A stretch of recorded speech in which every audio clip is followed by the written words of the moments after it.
Next up, we got skateboarding. City Surfer. Get on your board and show your skills. Show me how super fly you are. You've got down for duck and A for jump. So you're this little skateboardy guy, and you gotta jump, and you jump over the thing. You press A at the right time to jump. And on level 2, there's this little lip, and then you gotta jump over the thing. So you gotta jump twice. And then on level 3, you gotta jump over the little, and then you duck, and then you jump. So... repeat. Yeah.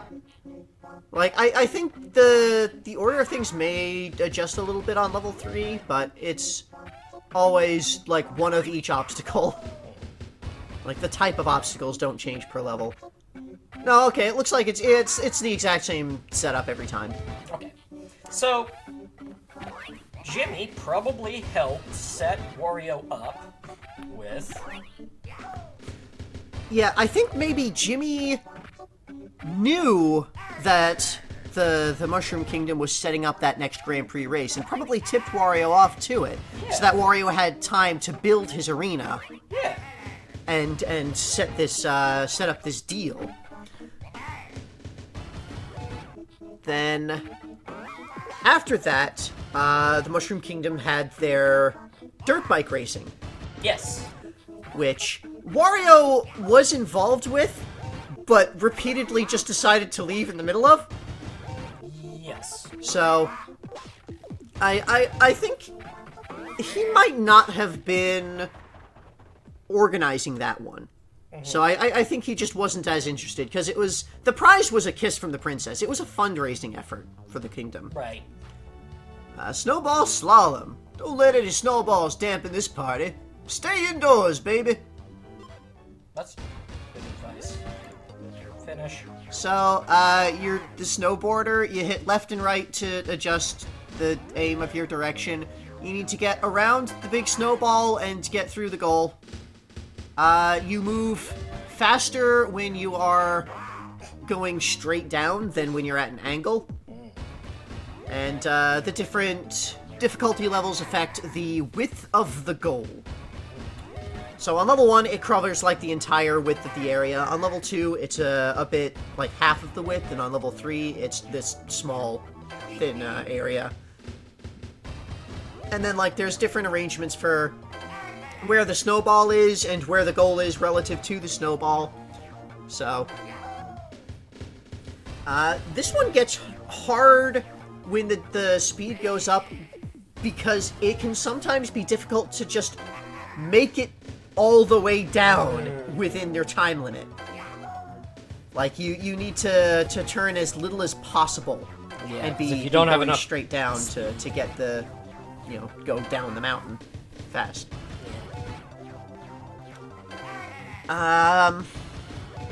So yeah, I think Wario was not involved in organizing that dirt bike race, because that was a fundraising effort after Peach's Castle got burned down. So, and like, he was there for a little bit, but then he found out that there was no money prize, and so he left in the middle. Right. So, after that, there's a point when he's just wandering around grabbing loose coins around the Mushroom Kingdom, the Mushroom World, just because there's loose coins there. Yeah, Punch Out! Fancy feet and sweet moves. KO that guy, baby! If he's got the flashing effect, it means he's coming at you. Left and right to dodge, A to punch. So yeah, this is literally Punch Out. A simplified version of Punch Out, naturally, but you got left and right to dodge. You've got to dodge when he punches, and then you gotta punch back. If you try to punch when he's not, like, if you just try to punch him at any time, he'll guard. So you have to actually wait for them to swing at you. And each difficulty level has a different opponent. And, each opponent is a bit more difficult. So, It has more health. Level 2, he's got a more health thing. Also, the timing is a bit tighter between when he charges up. And also, on his last health, he'll do that charge-up punch. If that hits you, it knocks you out. It takes out all your health. Because you've got 3 health, you can take 3 normal punches before you're knocked out. But one of those charged-up punches will knock you out in one shot. Level 3 has this Geordie LaForge looking guy. Yeah. So we didn't see it just there, but he can do his super charge up punch multiple times. Ooh. Like, he can do it earlier on and do it a couple of times. There's no difference between dodging left versus dodging right. So it's just you pick whichever button feels better for you. Okay, so both directions are dodged to the right. Oh no, the animation will dodge in the direction that you push, okay. But mechanically, there's no difference. Okay. I always dodged right because that felt more natural for my hand to push the button to the right. Okay. So yeah, that's Punch Out. That's Jimmy's boss stage. Yep. So yeah, kind of moving on from there, we can kind of see that Jimmy probably worked with Wario. Wario probably started telling Jimmy about all these Earth sports that he saw when he was on Earth. Mm-hmm. And, you know, they probably worked together to get stuff imported to the Mushroom World.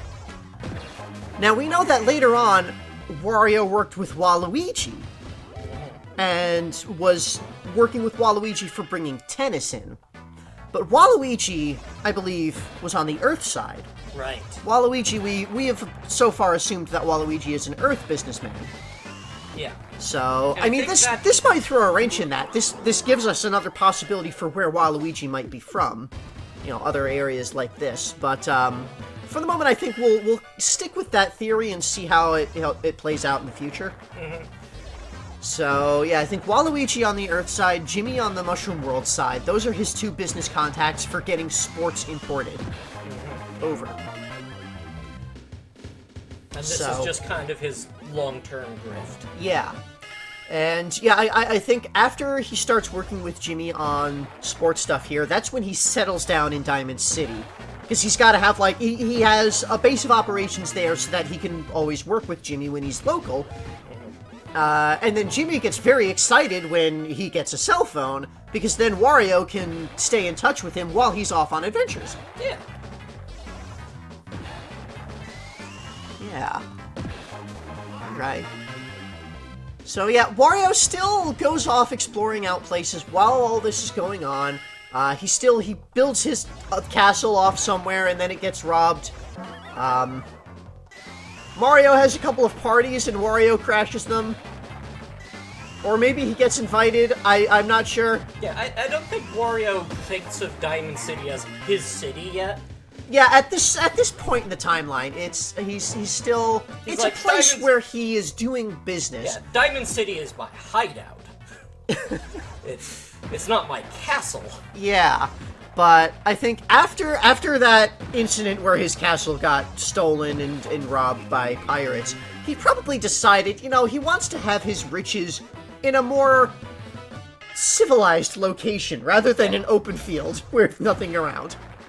You know, pirates are going to be less able to attack a city with some, like a government force. And a defense force, yeah. Whether or not the city had a police force, a modernized police force at that point, is uncertain. It could be Wario funded that to keep his wealth safe from pirates. So, yeah. Alright, so I think we've gotten a pretty good handle on Jimmy over the course of this. I'm very happy about that. Next time, we'll be checking out Dribble and Spits. Probably less to say about them. The ocean. Because mermaids.